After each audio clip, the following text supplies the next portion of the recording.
teach them who they were.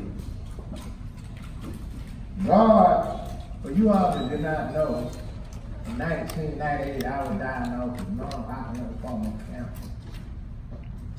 The doctor said I had 5 years to live. But he healed me. God did not heal me just to heal me. But he healed me to be a healing to others. God also did not just bless me, but he blessed me to be a blessing to others. And once we leave here tomorrow, I pray that all this come to fruition. So let's get started. Who is Gregory B. Levett? I thought you would never ask. I'm waiting on the screen. I want to use this screen as a guide. Who is Gregory B. Levett? It started, I'm going back to when I was in the 4th grade when I started school. And I'm done kind of walking around and talking and sharing my life story, my life journey with you all. And I'm going to share with you all how, and I just let everybody ask, how did this young country boy from Columbus take a $25,000 second mortgage and a net worth of $25,000 at the age of 21, and his family made that net worth become $13+ million today. It's all about God. Nothing that I've done, but about the blessing of God. And I'm going to share this with you all. Most people do not know that. All I have is a high school diploma. That's all. Just a high school diploma. So if God blessed me to do the thing that I'm going to share with you all today with a high school diploma, with all the education we have sitting in this room, with all the expertise, most of you are probably smarter than me sitting in this room.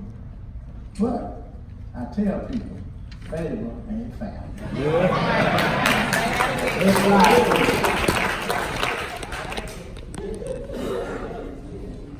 the projector working very slow today. Okay. When I was in the 4th grade, we had a seminar at the school, and we had a big seminar, and the teachers were asking all the kids what they wanted to be. And guess what I wanted to be growing up? I wanted to be just like Perry Mason. I wanted to be a lawyer. True story. When I shared that with the teacher said, Gregory, you cannot, she didn't look like that, she looked like us. She said, you cannot be a lawyer because you do not write good enough and you do not read enough. So you will not make a good lawyer. Now, she didn't say that in a negative way, but you never know when you say something to someone what impact it would have on that person for the rest of their life. When she said that, that changed my whole perspective of life. She didn't mean any harm. But saying that, it made me start looking at what gift did I have that I do have. And I found out that I was very good in math. And I was very good in remembering things, and I started studying history. I started studying history in school a lot, and I started doing a lot of math. Doing that, the teacher began to recognize when I was in the 6th or 7th grade that I had a great memory, and I could remember a lot of things.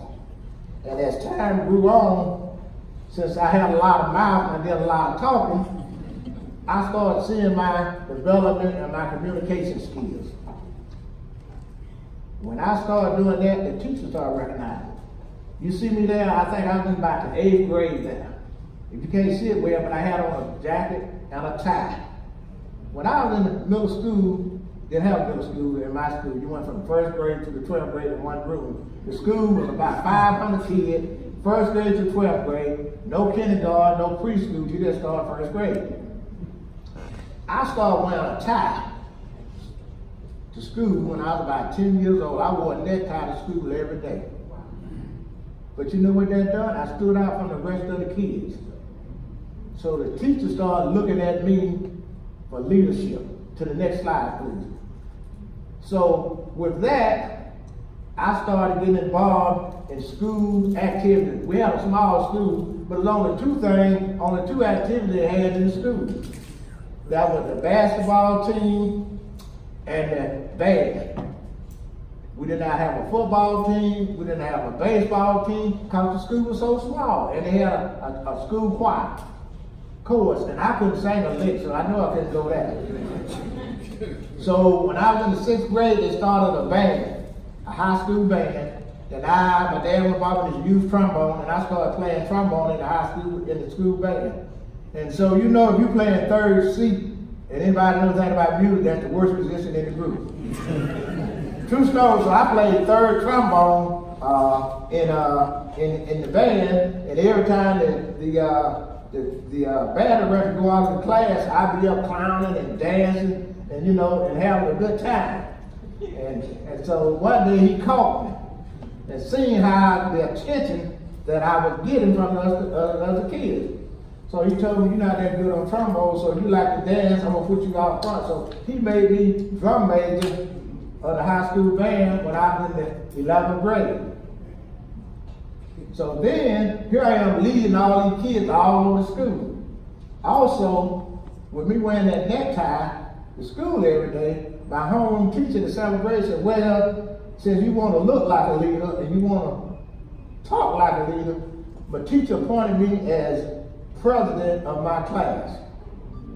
And I was president of my class from the 7th grade through high school. Got involved with that in high school. Then they developed a student council. And when I got in the 10th grade, I did so much talking. The teacher said, "You talk so much and you think you know everything. We're going to make you, where the picture with me in the school?" Here we go. This is me as a drum major in high school. The picture on the top is the student council. I was president of all these bright young people there. A couple of those people went on, one of them young men became a doctor, got a PhD, all of them done very well. Down on the bottom is my high school class officers of our class. We had the largest class that graduated from JP Carr, and there was 50 of us. And I was the class president. That's me at a class president meeting. You see what I have on? What do I have on, young men, everybody? A neck and tie. I dressed like a school teacher. If I hadn't looked so young, they thought I was a school teacher. But it developed my leadership skills that carried me to the next level in my life. It forced me to get up and talk in front of people. It had me to just be more aggressive. But I still was a terrible writer and a reader. I could read okay, but I just couldn't write that well. So what I would do, I would get my friend to write my lessons for me when I'm going to speak at a school or do some activity. The young man over here in this corner was my best friend, Al Sally. Great writer, but very shy. He wrote all my speeches and all of that. Guess who became the editor-in-chief of the high school class yearbook? Take one guess. I did. I was the editor-in-chief. Go to that slide. I was the editor-in-chief of the yearbook. But I had learned one thing. Surround yourself with very knowledgeable people. So I went and found the best writers in my class, the people who could do the best writing and do the reading, and I had them to write and put everything together. And when you see it on oil, you're going to see I sign off on it as editor-in-chief.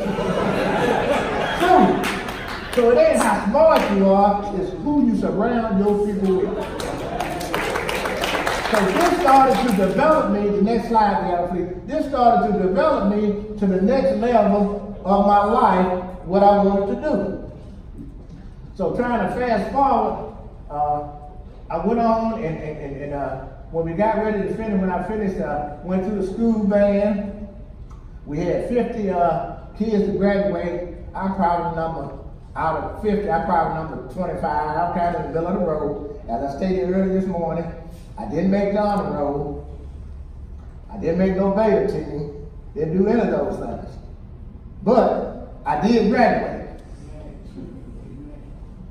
And I was wondering, even though I wasn't the valedictorian of my class, or the salutatorian, who one of the one that spoke at the school? True story. And my very first speaking engagement that I remember that stuck to me in 1963 when John F. Kennedy was killed. They had all of us come to the school and to the school cafeteria for a moment of silence. My teacher wrote a speech for me to speak to the school on. That was my very first time that I spoke to the public. She had a prepared script for me to talk about the loss of the president, or who he was, and what he had done. That kicked off my journey to speaking. So I want y'all to go back to your school days and just remember some of the things that prepared you. These are some of the things that have prepared me to take me where I am today. I want to talk just for a minute about this man right here. That's my dad. And my dad was my mentor. And back when I was about 10 years old, my dad had started the funeral home back in, he went, I got to tell you this about my dad. My dad had finished the military in 1948. He went to mortuary school in 1949. He lived in Congress, and mortuary schools in Atlanta. My dad couldn't afford a car. My dad had phoned his way to school and back every day for a year. Made sacrifices. And in 1950, the year I was born, he graduated from mortuary school and started his first funeral home. My dad went in business 4 or 5 different times in the funeral business. He kept failing. He went in 1950, he closed up in 1953. He opened back up again in 1955, he closed up in 1959. He opened up again, and every time he opened up, he changed the name. And then in 1960, he opened up a third. The first 2 times he named it Levett Funeral Home, or Levett and Sons Funeral Home, whatever name he had. Then finally, in 1960, he opened up a funeral home. And this is where I got my vision from. He opened up a funeral home with 2 partners. And you gotta watch who your partners be sometimes. Sometimes they can be good, sometimes they can be bad. He opened up a funeral home. A lot of people in the local know about a funeral home by the name of Tri-Cities Funeral Home. My dad was the founder of Tri-Cities Funeral Home. They're located in Lithonia, Georgia now. And what happened, my dad had a vision of having 3 funeral homes. One in Conway, one in Lithonia, and one in Stone Mountain, Scottsdale area. So he had 2 partners to come in business with him. Those 2 partners worked with my dad at an express line called Georgia Highway Express. My dad had the license, but they had the money. Because my dad could spend money like pouring water out of a bucket. If he made $10, he'd spend 20. He would. He was very giving. I'm giving like that. That's why I got a wife trying to keep that money under control. But my dad would give and spend the money. So when they opened up the first funeral home in Lithonia, this was the 3rd time we went in business, called Tri-Cities. They started doing pretty good business. Doing good.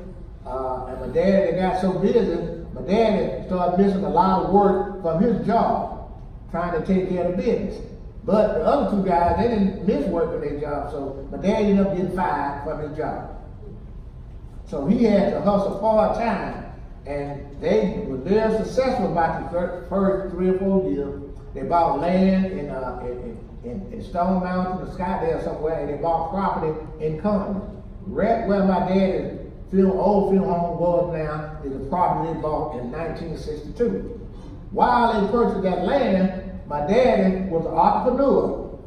He opened up a building that had a cafe in it, a barber shop, and a gas station. So my dad was an entrepreneur, so he had all these shops going on. He rented the barber shop, he ran the cafe, and he did a little bootlegging to keep all the extra money coming in. I started working in the rib shack, that's what we call it, at age 10. That gave me my skills on how to count money and how to deal with the public.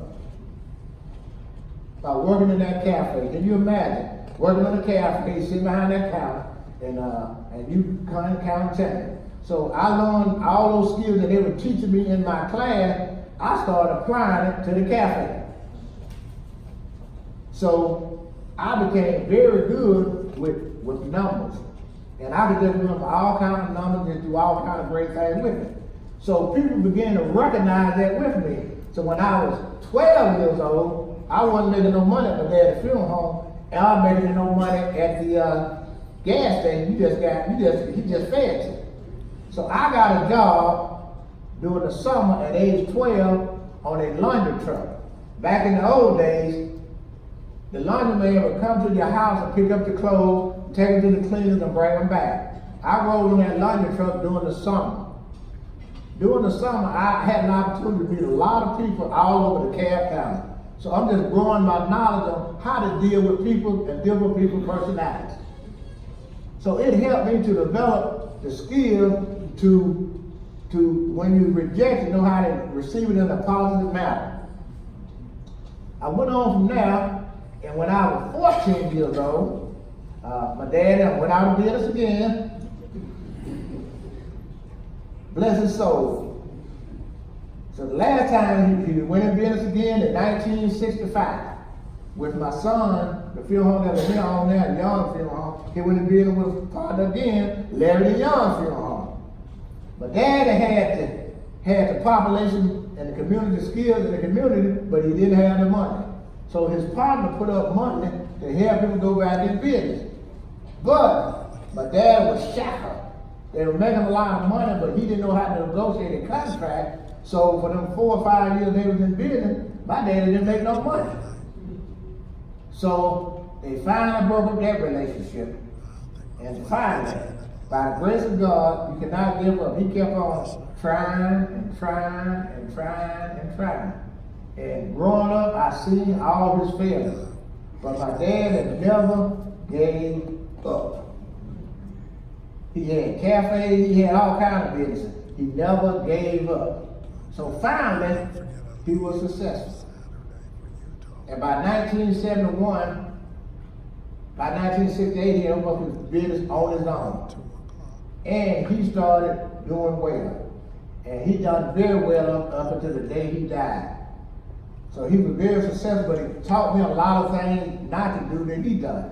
I talked about earlier in the day about paying yourself a salary and not putting it in your back pocket.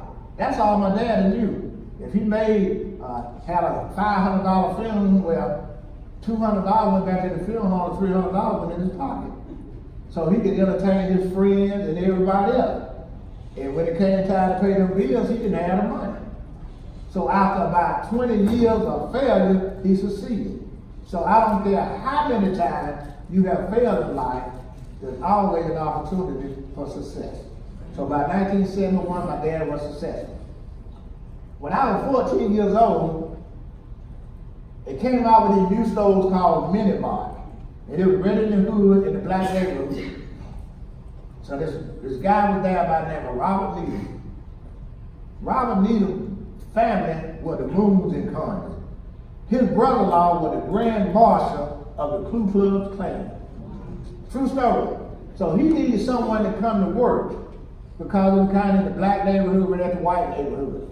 And what he done, he heard about this young guy in the neighborhood who could count money good and was honest. So I went by there one day in my neck, shirt and tie, after school, and he hired me to go to work. To work with his wife and his daughter-in-law. Because Robert Needham liked to do a lot of fishing. I would leave school after band practice and go there and work from like 6 o'clock in the evening to 10 o'clock at night and go home and do my homework. That's probably why I wasn't doing good in school, because I was working all the time. But I built a relationship with that white family. He had 3 daughters and not a son. Our relationship got so strong, my color did not matter. I didn't know the difference of black and white when I was working with him. I built a trust and we built a relationship with his family that whenever they had family outings and things, I would be there. You think about this in 1964. He would have things in his house. He had 3 young daughters. He would invite me over to the house, and I'm sitting at the table with them. But you know why that happened? Because my dad and my parents had taught me to be honest, be respectful, and always tell the truth. That's what we got to do in this business. You always got to be honest. You got to be straightforward. Now, you can fake the fake for a minute, but sooner or later, it's going to come out. So if you just start off being honest and being straight, people will see how genuine you are, and they will bless you. And when I was 15 years old, I wanted a motorcycle. He bought me my first vehicle I ever owned in my life. And as I said, his brother-in-law was a member of the Ku Klux Klan.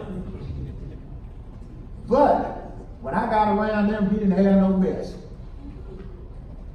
Fast forward 30 years later, that brother died in Conn immediately, about 6 months after I was my funeral home in Conn in 2014. Guess who buried that guy? Guess who buried him? I did. The relationship was so strong with the family. When Robert Leadham got sick, I guess about 10 years ago, I was in the cab still, and his family called me. And I hadn't talked with him probably 10 years. He said, Robert, I want to see you. And so I went to the hospital, and he was dying, and he shared with me how much he cared for me and how much impact I had on his life and on his daughter's lives and his wife's lives. He said, when I die, I want you to do my eulogy. I said, I'm not a preacher. He said, I don't go to church either. He didn't. He never put foot in the church. So when he died, I didn't bury him, but I was hoping I was going to get his body. But they had done a pre-arrangement. But because he was so good to me, I called the funeral home, I called his wife, and I said, whatever she wants for a casket, I want to send it. I said, whatever, the sky's the limit. I had baby to send him a 48-ounce solid bronze casket. And I gave it to him. Because what he instilled in me, he was like a father image to me that wasn't a father that I got a different respect that I couldn't have got from my community from someone from different eyes. So it's very important that you got to get outside of your circle. You got to get outside of your circle sometimes, see how the rest of the world is living and what the rest of the world is doing. 4 years later, his wife got ready to die. The daughter's called. Greg, we need you again. Mama is in hospice. So I went back and done a eulogy for her. I have a pre-need on that sister Jenny, who was there, who lives in Cobb County. I got a pre-need on her when she died. So I built a lifetime relationship by just doing part-time things. When I got 16, I worked with them for 2 years, but them 2 years made a great impact on my life. 2 years later, go to the next slide. 2 years later, Big Star, Colonial Store, most of you all will know about, was a big chain store in the South. And they needed someone to come and rack up the bottles. Back in the old days, when you bought a soda, you had a returnable bottle. They wasn't the one like you had to throw away. So they asked if we could find someone to do that for them. So they called me and seen that I was working at the mini box. So they offered me a job every morning. I go there at 6 o'clock and rack up all the Coca-Cola bottles, separate the Pepsi from the Coke, from the grapes, from the Dr. Pepper. I go there every morning at 6 o'clock, work at 8 o'clock, go to school. And I did that for about 6 months. And after that, they started letting me come in the morning and raise me up and start stocking the shelves. Never forget it. I was there about a year, and this big old storm come to Congress. I live from here to the entrance of this here hotel entrance, which was about 4 foot per mile from the store. And the school was in between that. We had the biggest snowstorm, ice storm you ever seen in Rockdale County. Could no one get there that day but the store manager and me. You know how it is, we talk about a storm, how we line up. People line up down the aisle.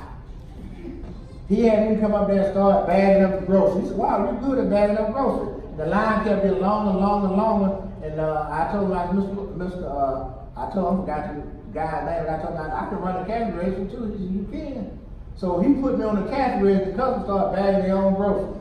At that point, they realized, and I was fast checking in the store at that time. So at that point, I started running the cash register in the store. In 1966, 1967. My friends, they were out going to the football games, we didn't have no football, the basketball games and all that stuff. I was over there working. But the significant thing that happened, when I graduated, and you never know who's watching, so you always got to be on your P's and Q's, and you always got to be on it. I worked there, and I'm sure they put some things out there to test me to see what I studied. You know, but we always been accused of taking stuff. We got to have a sticky hand. I'm sure they put some traps to see what I fall for them, baby. They probably did, but I never seen it. I was too naive and too honest to even paying attention. If I seen a penny on the floor, I would tell them about it and make sure it got where it needed to be. Because I knew if I ever took anything and my daddy got word of it, he would have killed me. He'd have beat me to death. I would look like this paper when they got through with it. In other words, he'd beat the skin off of it. Y'all have parents like that? So that's what happened, so I know to stay honest. Fast forward, when I got ready to graduate from high school, at graduation, I was offered 2 scholarships. One at Fort Valley State University and one at Morris Brown. What do you think I offered a scholarship in? Someone take a guess. Band. Huh? Band. I didn't get no academics because they offered a scholarship, not because I could play the trombone that good. I'm playing third trombone, but I was darn good in dancing as a drum bass. As you can see, I was kicking them legs pretty high. Our high school band in 1967 and 68, that we had in Atlanta what's called the 4th of July parade on Peachtree Street. Our school, we had 500 people in the whole school from first grade to 12, and we had 100 pieces marching band. So we could get in the band for so half the school, a third of the school was in the marching band. So here I am drum major, and we won the best in the parade for 3 years in a row. And with that being said, everybody was looking at the people in the school, and I was offered a scholarship to Fort Valley and Morris Brown. I turned both of those scholarships down. I had registered to go to Kentucky School of Mortuary Science, packed up, ready to go. And I got a call from Columbia. We want you to come to our corporate office. We want to talk to you. I said, oh Lord, what's going on? What has happened here? Go to the corporate office, they let me know they've been watching me for the last 2 years. We got a new program called Affirmative Action. Have you ever heard of affirmative action? I know y'all have. I didn't hear. No, sir. What is that? That is a program where we're forced to hire minorities. And we want to put you in this program for 2 years. And how the program works, Brother Levett, you will be training all over the metropolitan area, going to our different stores, learning the different aspects of training and meat cutting. I had to go to the meat department for 6 months as a meat cutter, produce 3 months, stocking the shelves 3 months, in the office 6 months, in the office administrator, which was the easiest part for me. And finally, if you were good enough, you might get a promotion to get in the store. I was on a pilot program in the first program. They hired 12 Afro-American men.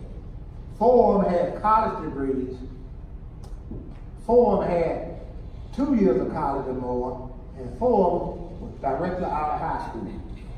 At the end of those 2 years, how many survived?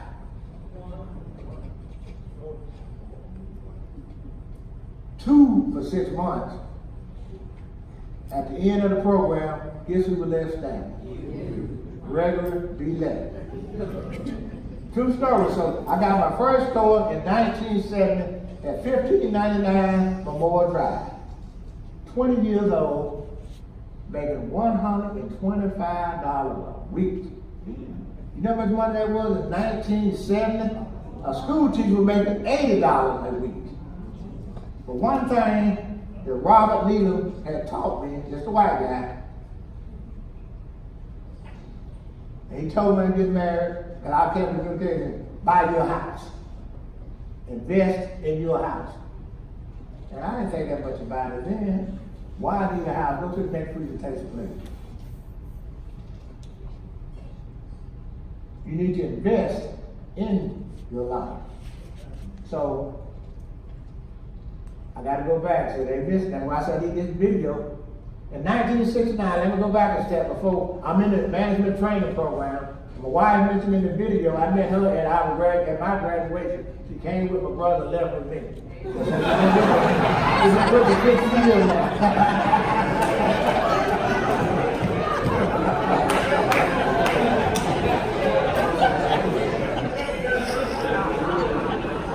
My wife and I met in May of 1968. In July the next year, we were married. When I seen them big old legs, it was the finest thing I ever seen of God's creation. And I said, I got to have it. So we were married, and I think she felt the same way about me. So we were married 14 months later. And in 1969, that was a game changer for me. And when we got married, my granddad always made us go to church and Sunday school, but I never was into it. We got a new pastor in the church. Rock Temple Every Church, I'm a member. The new pastor was a guy by the name of George Champion. He was about maybe 10 years older than me, and he helped perform our wedding ceremony. So he said, Brother Levett, I want to sit down and talk with you. I got some ideas what I want to do in the church. So he said, I want you to become superintendent of Sunday school for my church. The man had a vision. I said, Pastor, you done lost your mind. I'm kind of like Peter. I use a few little charged words sometimes. And I use one of them charged words today. I said, I can't do no damn Sunday school. Oh, I'm sorry, Pastor.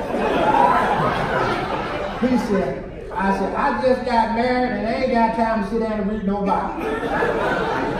He said, Brother Levett, I'm going to share you this and so you get a blessing.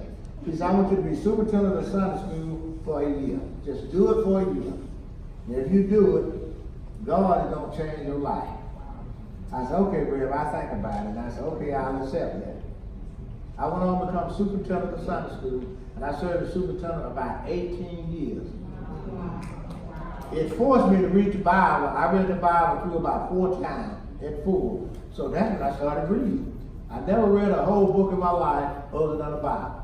People give me a book to try to read now, I go to the highlights of it to get the point. Why waste my time reading all this? I want to go to the highlights. But in the Bible, it forced me to read it.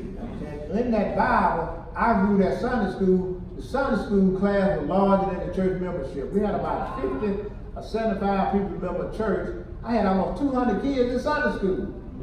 Because I implemented some programs to get all the kids in the community involved.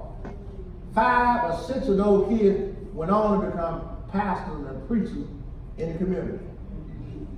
True story. So then the second thing he said, Brother Levett, I want you to do, he knew I had that good job and I made $125 a week. He said, I want you to become a tither. I said, well, what is a tithe? He said, well, I want you to give 10% of your gross income back to the church, back to God. You done lost your mind. We pay church dues here. Church dues ain't for $2 a week. He said, that's not biblical. He said, that's man. He said, I tell you what I do. I make a deal with you.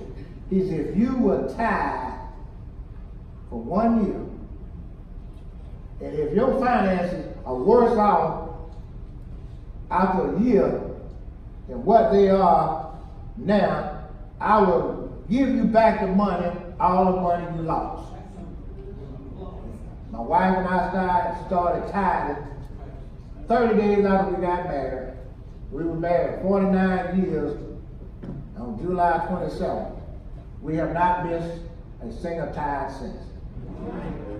That changed my life. And if you in business, and if you're not tithing, you robbing God. And when you robbing God, you ain't gonna get all your blessings. Let me tell you, we pay our tithe on the first of the month, they like to do a house note. Am I right, Daddy? I got it so good now.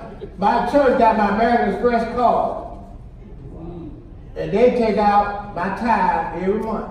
And I ain't ashamed to tell you what my tithe is. My tithe is $4,000 a month.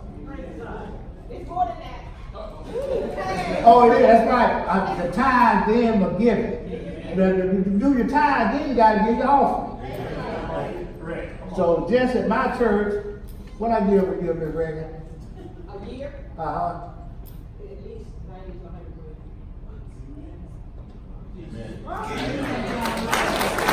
That's just my church, you gotta take care of your church. So how do you do that? So that means I make that kind of money. You can do it too, but you gotta start with your spiritual growth. You gotta start with your tithing. And now if you give your tithing, you got to give your offering. Then after you get through giving that, you got to give your time and your talent. So what did I do with my talent? I was superintendent of Sunday school. By the time I was 25, guess who was vice chairman, who was chairman of the steward board of the church? Take one guess. I was chairman of the steward board. And from that church to every church I've been in, I've held a leadership role. So you just can't give your time, but you got to give your talent. Not only that, you got to read the word and try to get some understanding on it. Sometimes you can't understand it by yourself. I have people tell me all the time, well, I can get it at home and I can do it by myself. No, you can't. Sometimes you got to get some input from other people. Because sometimes we can misinterpret stuff. Go to the next one. I'm kind of rushed through to the next level. Go to the next one. Let me see what it says. See what it's from. I don't want to go there yet. Anyway, let me tell you what happened between 1971 to 1980. I was a store manager for Big Star, doing good. I was making $12,000 a year as store manager for Big Star. Sometimes, and which Ms. Gregory said, you can't trust everybody. I was store manager Big Star. The store was doing good. I'm the little fair-haired black boy that everything Big Star had, I was a little black face to go represent them. So I was all over Atlanta, doing all these banquets, doing all these things. But I got comfortable. I trusted my bookkeeper too much. We have a process where you had to balance and check all the time. Oh, I got so friendly with him. Big old guy, about big as this stage. I So I wasn't checking the balance like I should, and she started stealing. She started stealing money from me. And when I found out, I reported her and I fired her. But woe behold, because she had stolen so much, and I had signed off on things, just signed off, said it was right, and it wasn't. So I didn't do my check and balances. And guess what they done to me? They fired me. They didn't want to, but they had to. But let me tell you what they done for me, because I was so good. Show that picture of Kroger again. Go back to that Kroger picture. I was working for Big Star. They fired me. They said, but we fired you, but this is what we want you to do. We already have made an arrangement with the personnel manager at Kroger. They're looking for Afro-American management. They got some problems. You see that Kroger store? That's the Kroger store back at 590 Cascade Avenue in Atlanta. They said, we got you another job. They fired me and sent me to another job. I went to Kroger, and I went from Big Star from maybe $12,000 a year.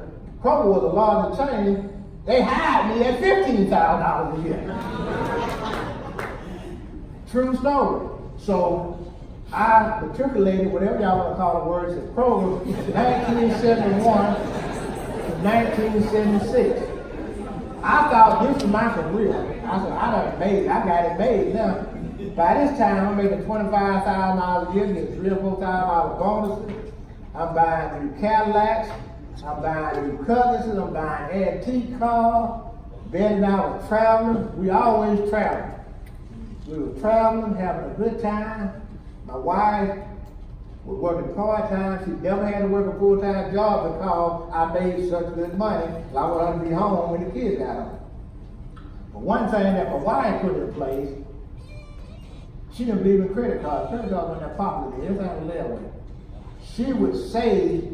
She worked part-time, but my wife saved 100% of all her money that she made at Big Star working part-time. We saved enough money. If we want to buy new furniture, we would take it out of that money. We were ready to go on vacation. We never borrowed money to buy furniture, to buy clothes, to go on trips. Only thing we did always finance was a house or a car. That was it. And that's been our policy up to today. So if you living off your credit card, you need to stop it. Get you American Express where you got to pay it off every month. And my credit card be big someone. Am I right, Ms. Gregory? My credit card be sometimes over $100,000, $120,000 a month. So you get every time you got to pay off. So it keeps your credit good and it keeps you out of debt. Go to the next slide. So Kroger, I got promoted to Kroger to several positions, and I went all the way to Kroger Private Control. Kroger really, they were grooming me to become a district manager because they had a lot of stores in the African American neighborhood. And I was doing a good job, done an excellent career with Kroger. Everywhere they sent me, I turned the store around. And it made profit for them. So here's a man from Carnegie. When I was at Big Star, the store was doing $1 million a year, and I had about 75 employees. When I went to Big Star, after about a year, in 1972, they put me in the largest store they had south of the Mason-Dixon line in the United States. The store was doing $5 million a year in 1973 with over 200 employees. But here I am, a guy from the country at 590 Cascade Avenue in the middle of a college neighborhood, and they brought me there because the black employees was on strike because they wanted a black store manager. But when I came in, I was the wrong one. The young college kids didn't like me because, hey, you got this Uncle Tom from Corner, a yes man to the white folks. That's how they labeled me. You know why they labeled me that? Because I did everything right. I didn't cut no corners, I didn't give no breaks. And I went right down the line. And they said, you worked than the white man that was here. We were better off with that white man. He would let us get by, he wouldn't let us get by with nothing.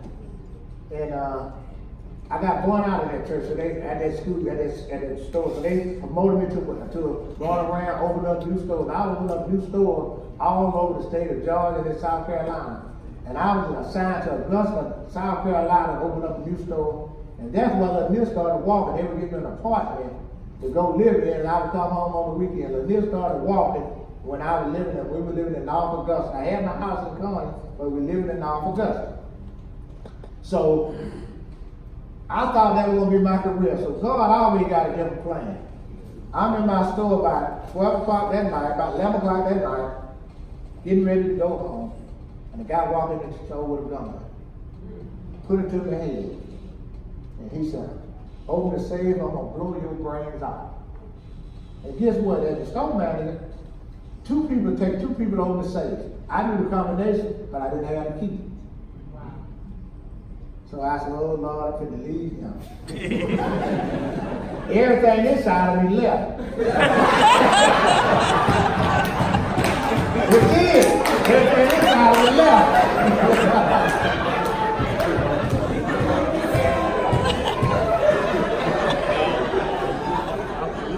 I looked up down the aisle and I seen my head cashier. She had just got off, her husband was in the store shopping. And I said, Miss Hill, come to the office, please. And when she came to the office, she opened up the safe, and we let the guy got the money out. And two things were done. I called the police, then I called my daddy, then I called Kroger. They all got there about the same time. My daddy come all the way from Congress in about a matter of minutes. And I was just devastated. So I took off about 2 weeks and they moved me out of that store. And after that, I was just nervous. There was a nervous wreck in the store. So at that time, I was in the face of the Afro-American community. So they said, before your heart, we're going to promote you. So my dad said, you need to get out of this business. He said, that's the, I'm telling you exactly what he said. No defense to nobody. He said, that's the white man's job. He can take that from you at any time. You need to make sure you keep your license enforced so you can fall back on your own business. As a matter of fact, start looking at some other business to get into. I did not want to be in the filming business. I hated it because growing up in the 60s and the 70s, the funeral home had ambulance service and we had to carry the people back and forth to the hospital. So they would let my daddy, the school principal let my daddy would call us, my brother and I would take patients to the hospital in the middle of the day. I'd go pick up a body and go back to school. So I didn't want no part of that. You know, on the weekends, everybody having a good time when I was working at the store. I was working at the funeral home. What I got paid? You got a roof over your head. You eat. You got clothes on your back. But he was instilling so much in me that I didn't know. So this is the last thing I'm going to do. He said, son, go ahead and do your apprenticeship and get your license. And I got my license in 1973. And so when I became licensed in 1973, I just kind of sit on the license. But moving fast forward, after I got that robbed and everything, and I started looking for companies that could, I said, I want to go in business for myself. And I started having a consulting company show me different business. And this was the first business they showed me that I need to go into. A printing company. A printing company where you print programs, they call it quick print or something where you design a lot of. I said, how the hell am I gonna do that if I can't write? I'm gonna have to hire too many people. So then they come up and said, well, we got a couple other things. Then they said, we got a radio, something called, you ever heard of Radio Shack? I said, yes, I have. Where that photo, Radio Shack? So I said, yeah, I heard of Radio Shack. They said, well, they have a joint venture for minorities. It costs $40,000 to get into it. You put up $20,000 and we would put up $20,000. It's a joint venture. I said, that sounds pretty good. Let me think about it. In the meantime, district manager and the vice president come from Kroger said, Greg, we got a sweet deal for you. This is what we're gonna do for you. We're gonna transfer you to Stone Mountain, Georgia. And in 1976, y'all don't have no idea how Stone Mountain, Georgia was. It was all like this. And they were gonna transfer me out there as store manager. I was gonna be the first Afro-American store manager in an all-white neighborhood. So when they shared this with me, I had to be honest. I told my district manager, Mr. Nelson, I said, I appreciate that opportunity. And I love to do it. I said, but I'm gonna be honest, my heart is not in it anymore. And I want to venture out to something else. He said, we understand. He said, let me tell you. I want you to go work there for 30 days to get somebody to replace you. I said, I'm sure that's fine. It's going to be 30 days to 6 weeks before I'll be ready to leave anyway. He said, but if it don't work out, you got a job you come back to. That was in 1976 and I didn't have to go back. So wherever you go, don't burn no bridges. Whether you like it or not, always leave on a positive note. If it's a business partner, I don't care how bad the relationship is, leave on a positive note. Let them be the bad guy. Always, when you sever something, leave on a positive note. You can make it positive, I don't care how negative it is. So, it talks about the radio for that franchise. Me being young and naive, I didn't know how to read no contract, so I signed the contract. But, let me tell you, I didn't have $20,000.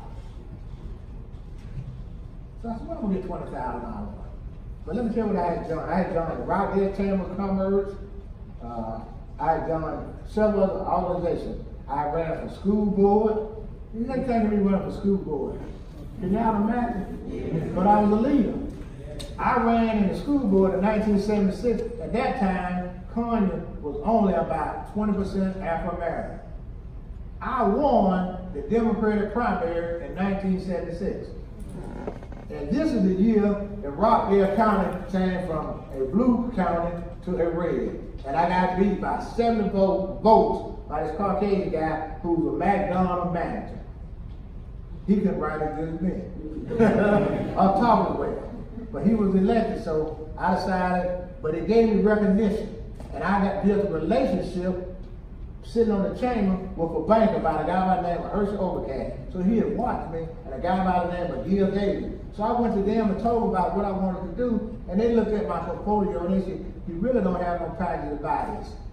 So a guy by the name of Gil Davis, he said, I tell you what I do. He said, I trust Greg. He said, I co-sign that note for him. Here's this white guy signed a $20,000 from a silver note, guaranteed me that loan to go in business. It's amazing what relationships can do. So if you hanging out with a broke person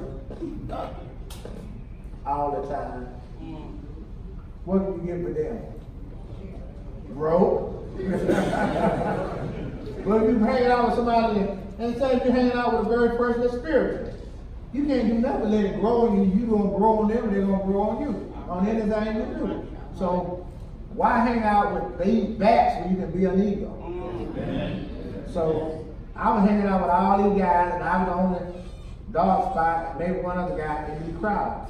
But they recognized and they were friends. So he guaranteed that loan for 3 years, and the loan, the note wasn't about $300 a month. So when we opened up that Radio Shack franchise, most Radio Shack franchise was inside a mall. I had a freestanding one in the country.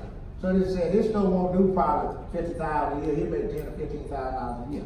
I was the first and only African American that had one at that time. But what I done, I didn't tell the people in the community that was owned by me. Opened up that Radio Shack franchise, and this guy next door that ran a beneficial finance company on one side and there was a flower shop on the other side. The guy from beneficial finance came to my office one day and he seen all these CB radios and all these stereos in the back room. He said, what's all this back there? I said, on layaway to Christmas. Layaway to 4th of July. He said, let me tell you what we need to do, brother Levett. He said, I got a new financing program where if they've been on a job a year and living in the same residence for 12 months, I give up $500 instant credit for you. I said, wow. He said, let me tell you how we're going to do this. It was his idea and I followed. He said, instead of putting how much that stereo cost, put down $25 down, $25 a month. CB radio, $10 down, $10 a month. I did that. And that was probably 50 Radio Shack franchise in the state of Georgia. Guess who was number 3 in the state? I went from on the bottom of number 3 and number 4 in the state. And they couldn't figure out what in the heck is he doing? I was selling so much equipment. So they came down and started looking around what you gonna do. Me being as honest as I am, they flew me to Fort Worth, Texas to illustrate what I was doing. Probably a year later, they implemented the program nationwide. A year after that, this is where I was at. Out the door. Out the door. They wanted their franchise back. Wow. Because it was so profitable. But how they got me, I didn't read the fine print. When we had items on sale, like we ordered a CB radio, the radio sold for $150, we're gonna sell for $99. We got a discount, we might have paid $80 for it. But how you made up the money though on their sessions, they're like in the film business. But if you order 100 CBs, that's all they're gonna send you. Once you sold out that 100, you out. What I didn't read the fine print on, if I got some more from another store, I didn't get the discounted rate. But you don't want to order too much because of the inventory. If the inventory is too low, you're limited when you can order more equipment.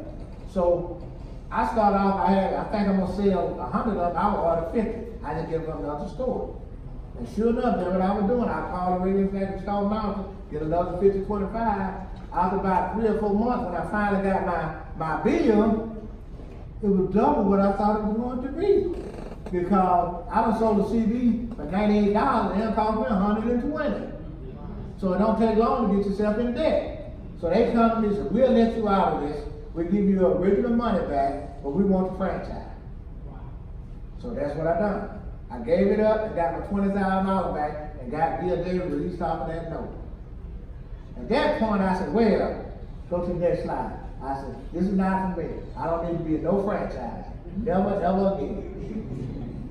So I looked for this company again. I started selling insurance. Now, 1979, my year changed again. My life changed and took me to another level. Next slide. You all heard the couple this morning who we met. They had 3 babies, triplets. 2 of them died. And y'all heard the story that, well, we did a free funeral and went on to, and she said, Greg, you need to open up a funeral on this guy there. I don't know about no sky there. There was some broke folks up there. And I said, well, let me look. So what I started doing, we got a local newspaper here called the Atlanta Journal-Constitution. And I started selling insurance door to door on a debit.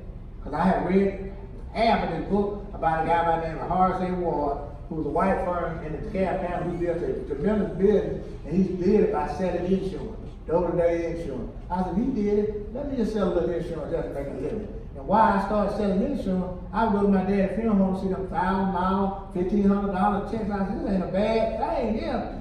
So that's how I got the idea to start selling insurance. So I started selling insurance, and right away, with 50 agents in the office, guess who was number 1 and number 2 for the first 3 years? Gregory. Levett. So I don't know how God always blessed me.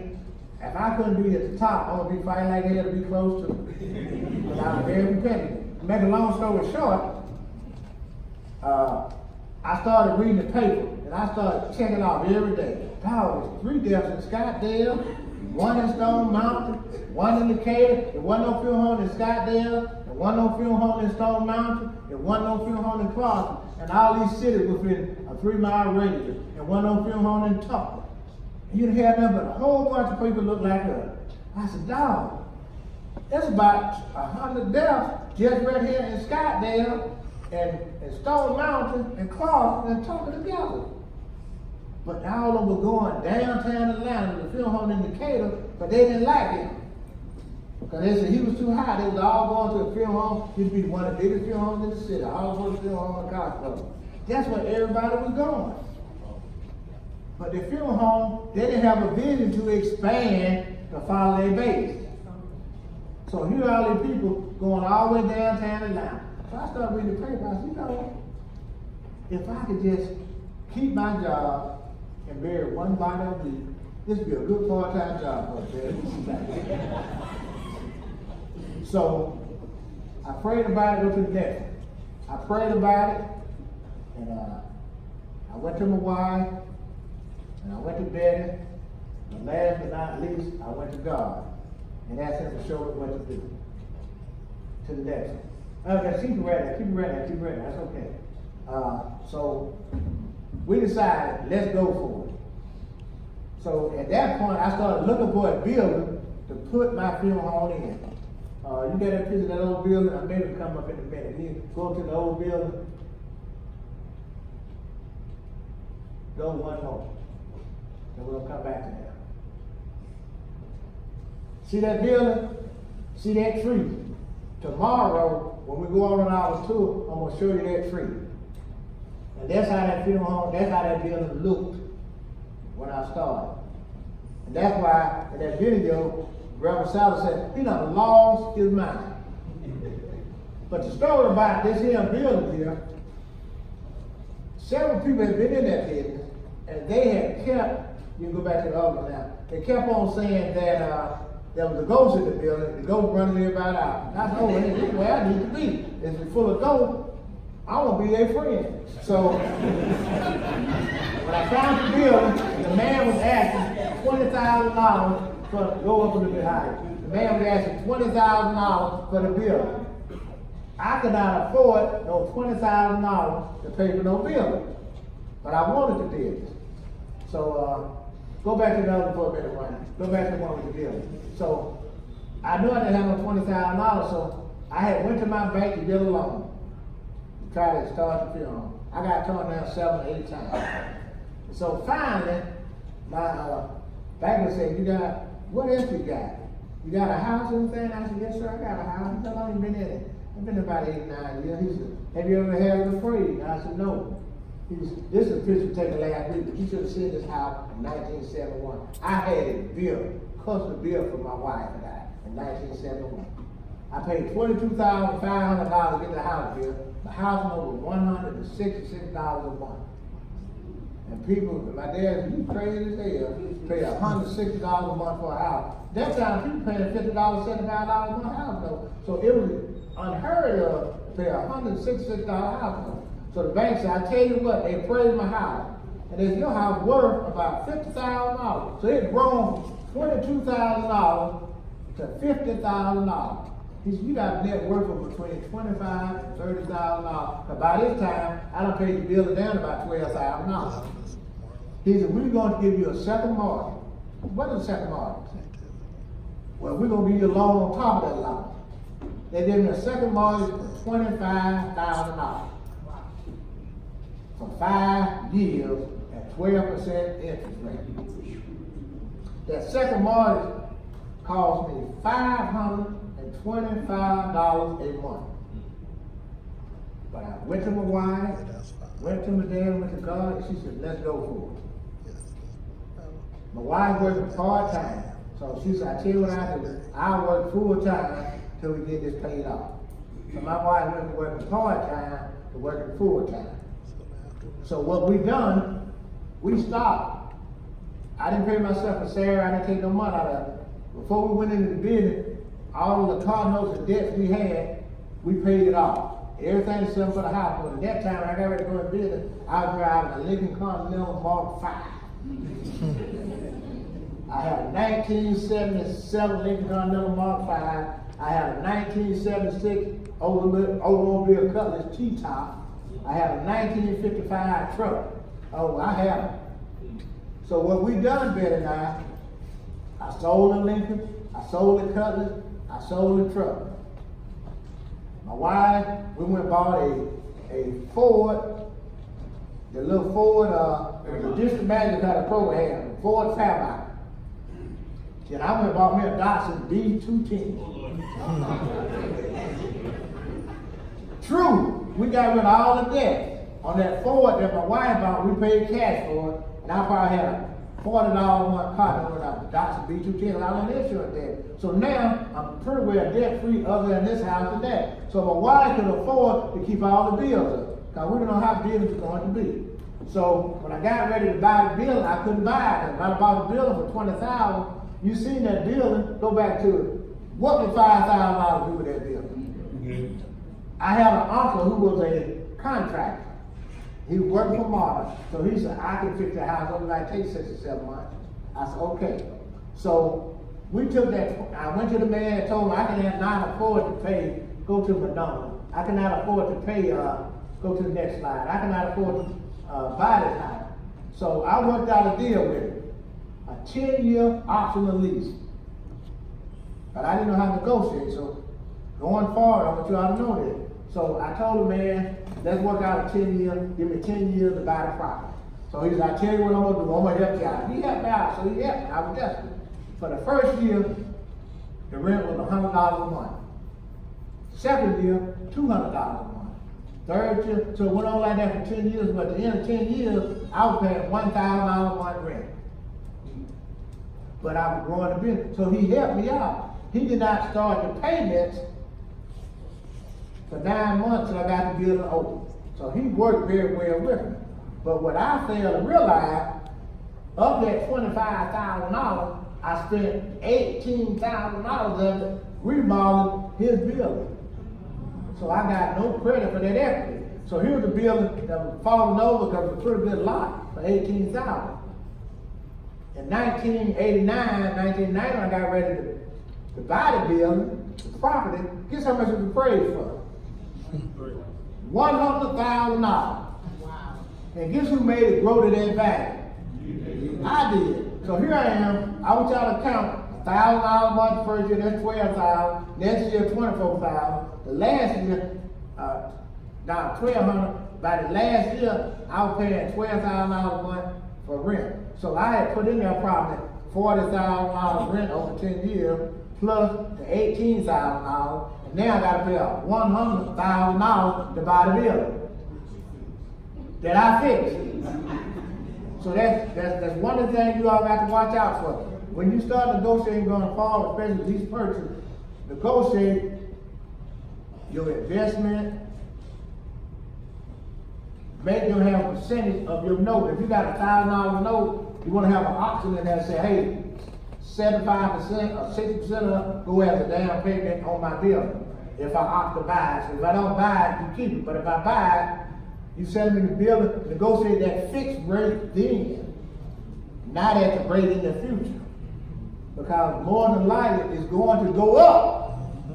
And you making it go up. So you get that fixed rate, let's say $500,000, and at the end of them 10 years, a 5-year lease, you done paid them $100,000. You go to the bank, I got $10,000, I got my 10% for the 504. Make sense? Yes. I didn't have enough sense to do that. But by the grace of God, came 1990, I went trying to get all these loans. So finally,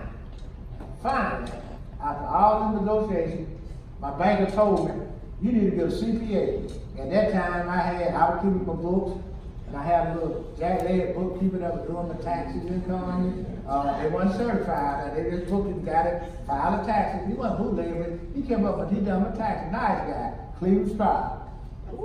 He was a great guy. He kept books on the side. He kept my book, but he didn't know how to put no package together. Loan. He didn't know how to put no loan package together, but he filed my taxes every year. So my banker said, I want you to go to this CPA firm. Guy by the name of Lee Jordan. He said, I want you to go to him, give him your package, and I want you to come back to me. So he introduced me to Lee Jordan in 1989. Lee Jordan kept my books for a year. And when we went back to the bank, we went to see Jim Miller at Fidelity Bank. Here goes the loan package for Mr. Levett. We were seeking $275,000. Done. Zero down. But you know what the equity was? I paid out the loan, but you know why I didn't pay anything down? Here's what they do for collateral. What do they use for collateral besides my note, my name? Huh? My home equity.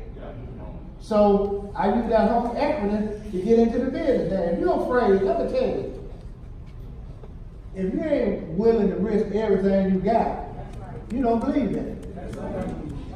I was willing to risk everything. So let me tell you for an example. Let's say I refuse to put my home on it. But if you got that business, even if the home ain't guaranteed, if you lose that income, you're going to lose the house anyway. Am I right or wrong? Right. So you can get another house, you might not have an opportunity to get another business. So I signed it up. Bang!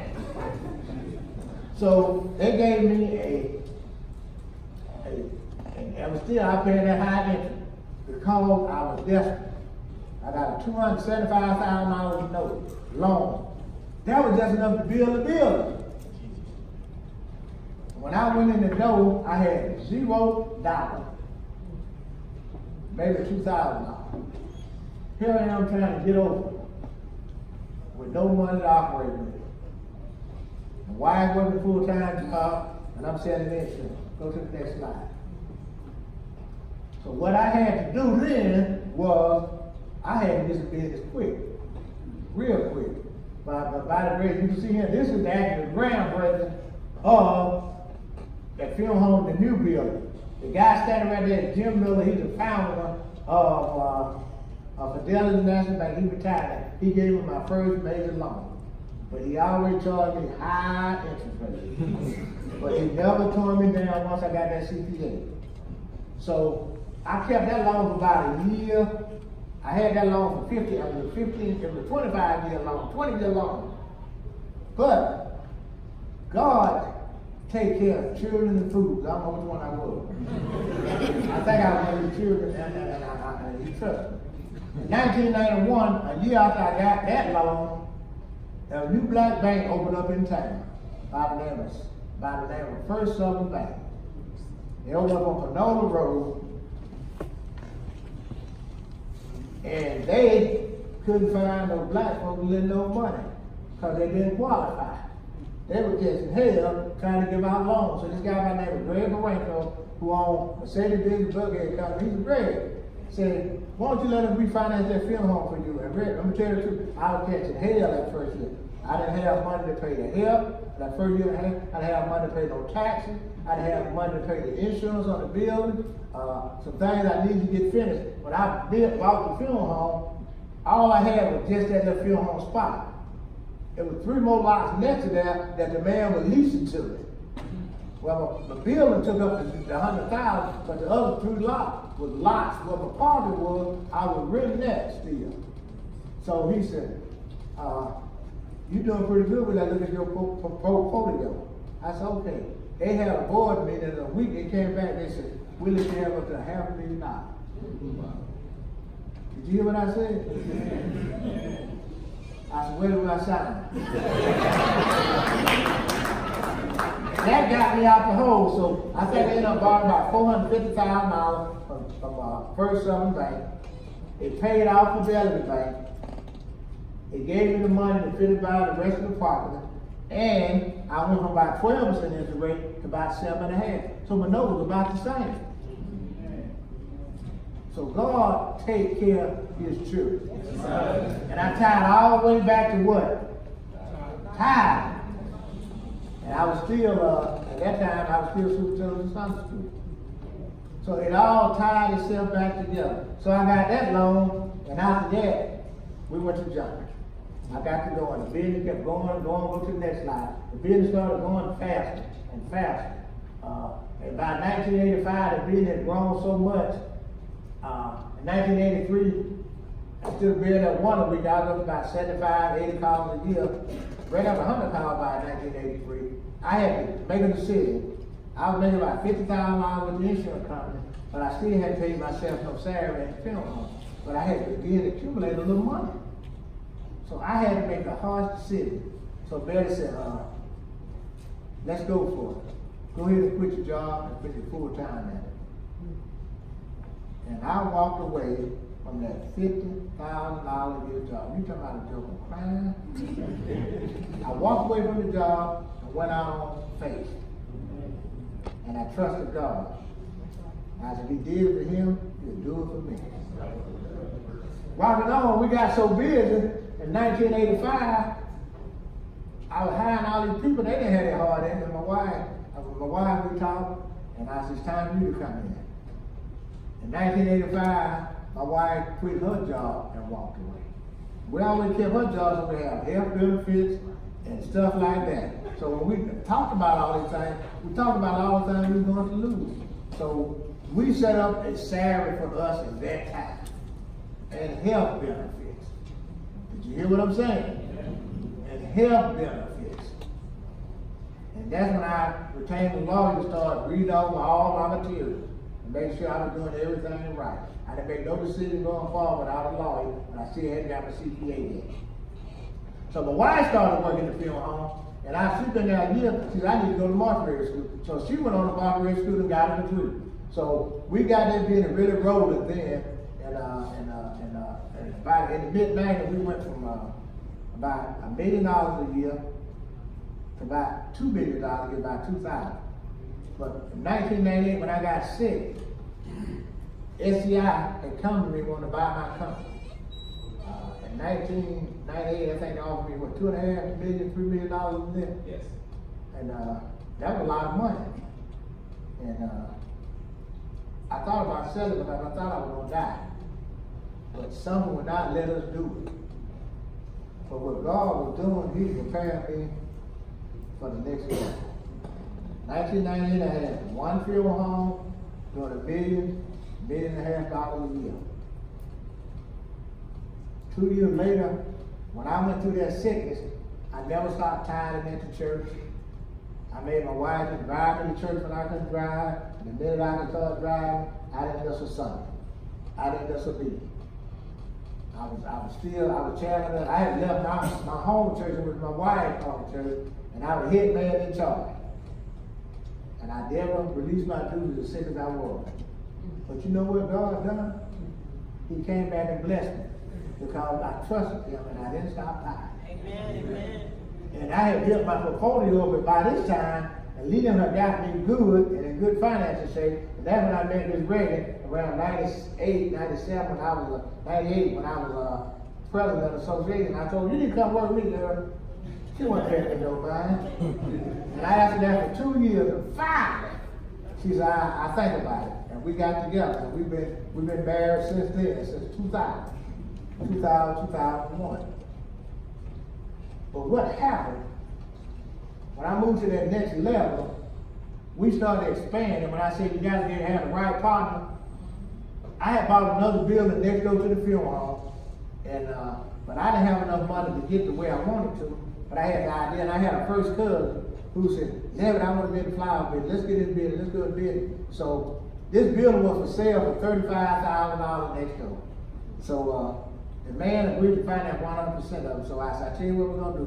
You go on 51%. I'm on 49. I'm on 51%. You go on 49%.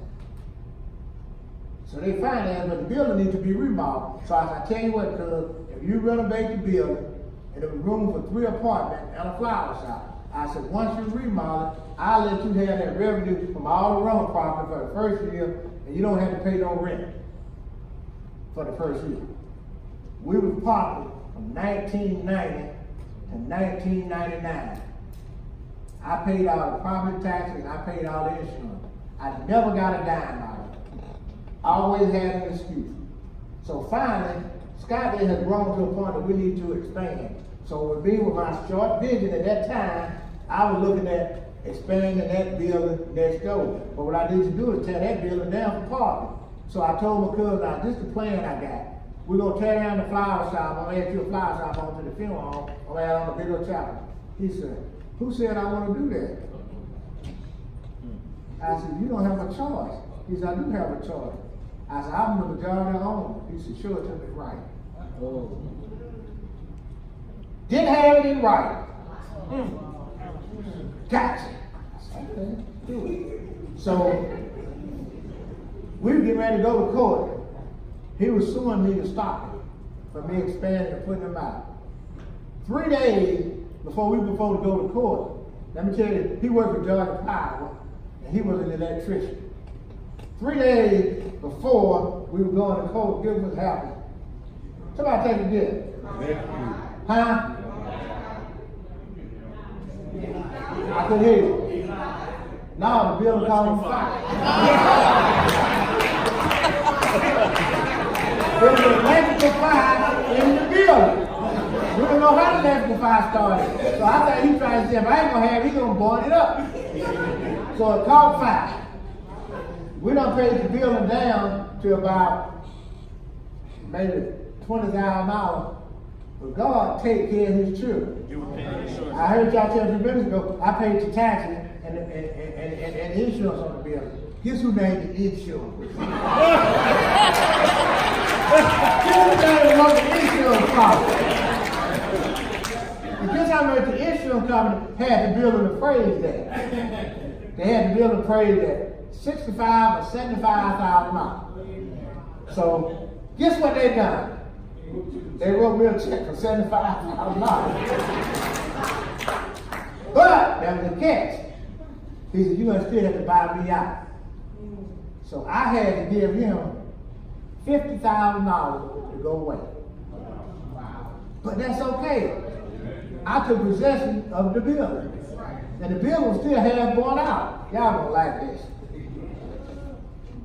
A year later, so after that happened, I didn't build now, but I gotta tell you this story. Then the Scottsdale Planning Council, which I was the president at one time, had just got a grant for $200,000. But the way the grant worked, they would get $50,000 the first year, $50,000 the second year, and $100,000 the third year. So they told me, we need a place for this program, we want to buy your house. And guess how much that $100,000 house appraised for? $100,000. They came and wrote me a check for $50,000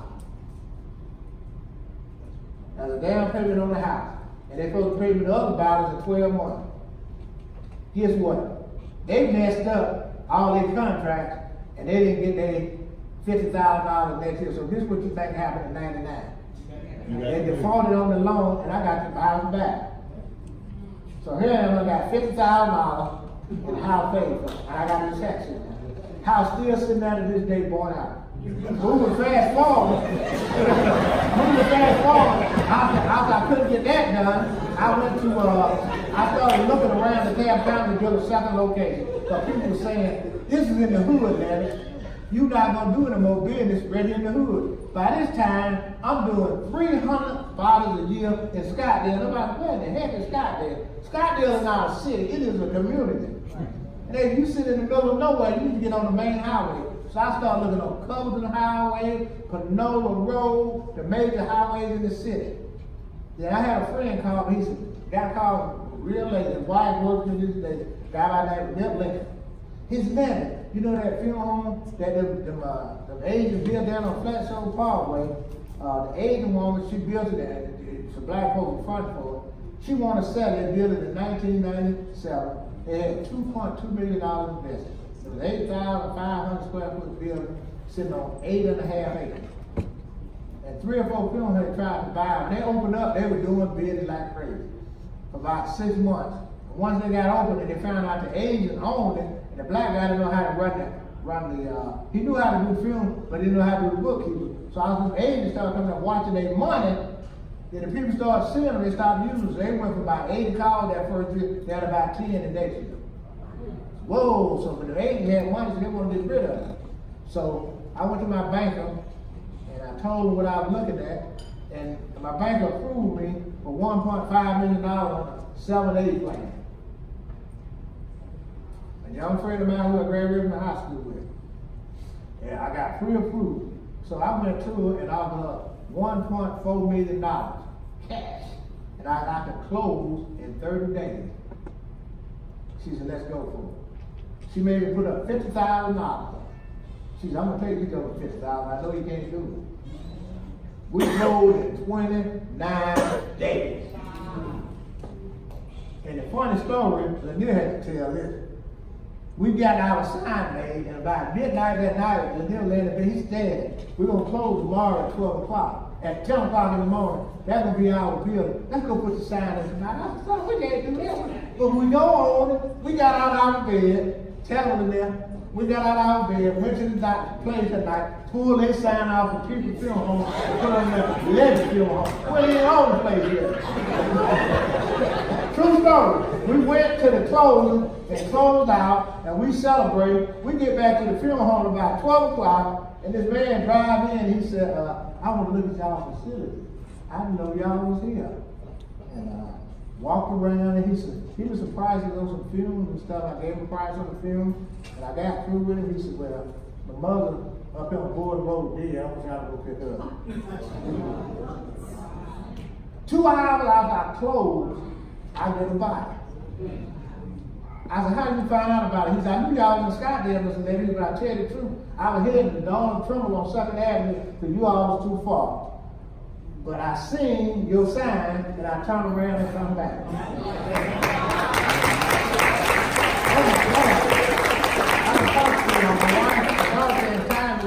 I'm halfway.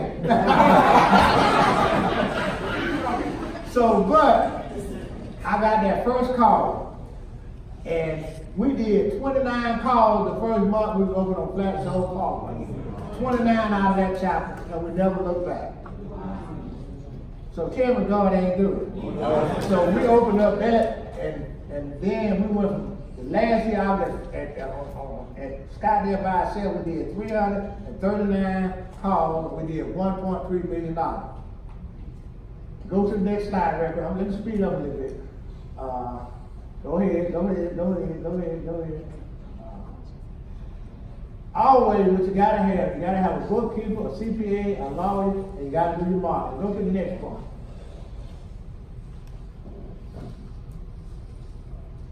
I want y'all to see the growth. everything hadn't been glory.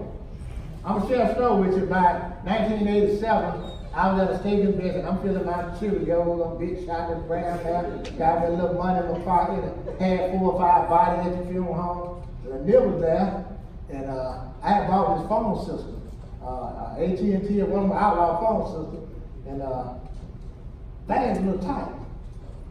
And Dad called and said, Dad, they come to take the phones out the funeral home. We ain't got no money to pay them.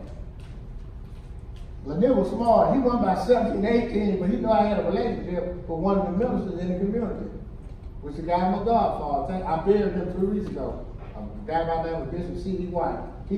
Lynette went to his bishop. They could cut off our phone. We don't really do no business. That man went and wrote a check for about $2,000 or $3,000, I don't remember what it was, and paid that bill so my telephone system would not be taken out. People trust you. People watch you. You never know when you're going to be on the fence. You got to be loyal to the people who support you. I want to tell a story, y'all. You know, I had some ventures here. Scottsdale, 1980, flat show. We doubled the size. That building was 8,500 square feet. Now it's 17,000 square feet. You'll see it when you go tomorrow.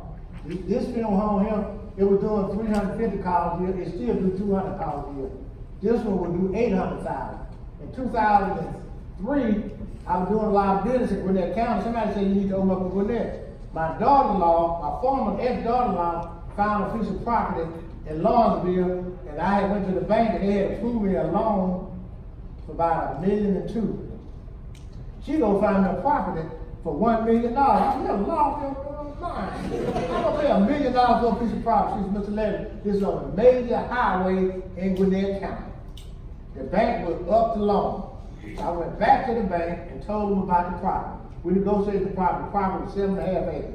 So we got 5 of those acres for $750,000. So the bank said we needed $750 for that land and give you $1.2 million to build a building. So I got a $1.9 million bank loan, which was 60/40 SBA.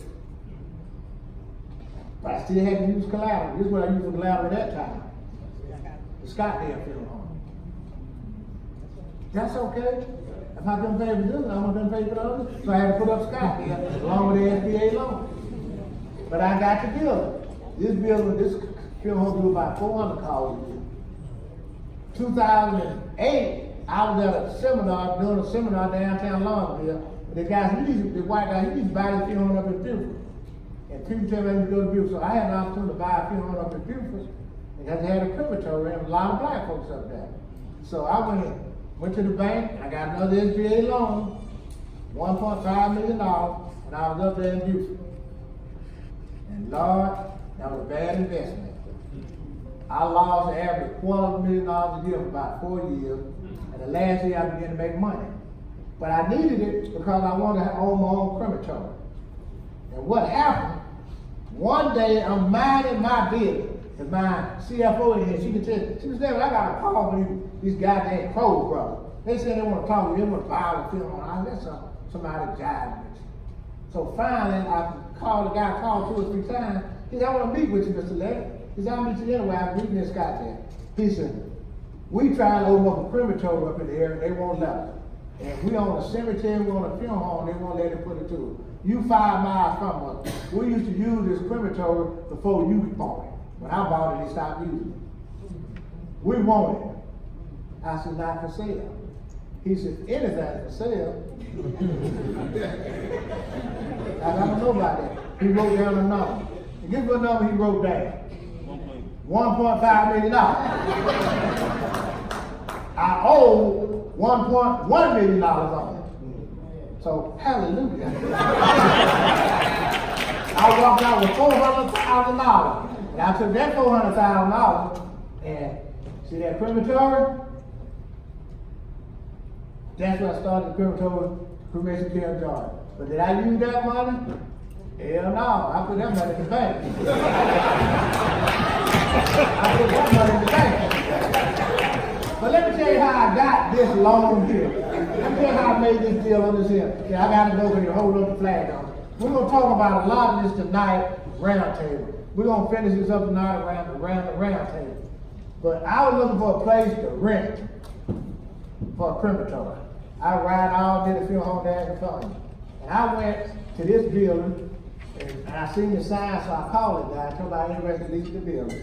And the guy said, I rented to you for $2,000 a month.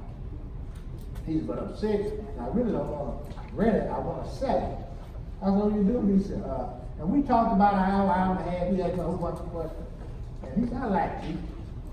And he said, I tell you what, we met a second guy, he said, I tell you what, I'll sell it to you. And I'll finance it. With $0 down. He said, all I ask you to do, if anything happens, I want you to keep that lease, keep it at least, I want to finance for 15 years, and I want you to keep it at least 7, 8 years. So my wife has income coming in. We had a handshake. He said, I'm going to the doctor, they think I got cancer. So he did have cancer. Came back and told me, he said, just put up $5,000 minus money. He negotiated with selling that bill for $190,000, 100% finance. But he wanted 7.5% interest rate. I said, that's too much. He said, if you pay that with no down payment, I said, okay. So I agreed to do it. He said, you gotta keep the loan at least 7 years. So the note, instead of being $2,000 purchasing, it was only $1,600 a month buying the bill. So he said, you know, I'm gonna tell my wife, if anything happened to me, I want you to bury me. You know, people tell you this all the time. We done got all the paperwork going out before. I had some things I had to do. I said, I gotta make sure that I can put a crematory. I had to do my due diligence. So he gave me 6 weeks to do my due diligence. 6 or 8 weeks. I said, I gotta go check with the city, the code, so I can put a crematory in there. And I gotta go through the states. I went through the state. I just did a fast first thing, got everything done. So we got it all agreed upon, and finally, we got the papers brought up, and we were scheduled to close, I think, on that Monday. And guess who died that Thursday? He died the Thursday before. Got a call from the wife. Said, you don't know me, Mr. Levett, but I'm so-and-so, Mr. Doyle Wyatt. He died, and he told me he wants you to handle the service. He said, I know y'all have an agreement, and y'all had to close. Don't worry about it. We're going to close. Picked him up, cremated him, had a service for him, and the next week, when we started got ready to close, he had 4 stepchildren. So there was fighting. So she said, Mr. Levett, I know you promised you, come hell or high water, you're going to get this building. I don't want to hold you up. You know you had to close the deal. You go ahead and start doing whatever you need to do to this building. And when we get it closed, we'll take care of it. It took about 60 to 90 days for her to get all that stuff done. She trusted me, I trusted her. I went ahead and ordered that machine, went ahead and remodeled the building, and by the time we got ready to get that closing, they had the retard machine on the way. We closed it, and we'll do 800 cremation this year, that probably 800, 900 cremation right? This year. So it's been successful. I'm gonna tell you the rest of the story tonight. I'm not starting everybody getting up on it. I hope I share some information with you to kind of get going. Well, let me tell you what Lord is do something. I'm gonna go. I gotta tell a story about baseball. People give baseball hell a lot. But you know those want to give baseball hell? The one don't pay the bill. True enough. I got in debt with baseball at one time. I was in bad shape with baseball. I was $250,000 in debt with baseball. But I didn't stop calling them. And we sit down and work out a program so that I could pay them off and continue to get a service that I needed to give. They worked out a 3-year payment plan on, and they still gave me my bonuses so it wouldn't hurt me. Large words counts. This year, I got a 6-figure bonus check. Rebate check, not down bonus. I've gotten that for the last several years. So find someone that you trust, that can work with you so they'll be through the good time and the hard time. I got people come to me all the time. I'll get you Chinese cash lots cheaper. Number one, you can't give me the service. Number one, you don't know my story. So get out of my face. That's what you gotta do. You gotta stick to those who have supported you. With that, let's go eat dinner. And tonight at the rehall at the round table, we're gonna discuss a lot of things. We're gonna open up, tell you anything you need to know. The churches and funeral records. Reverend Martha got a book for sale that he and I put together about how to do things on funeral. And we got a thing here for churches as well. Go see Reverend Martha. $10 each one of these books. Thank you.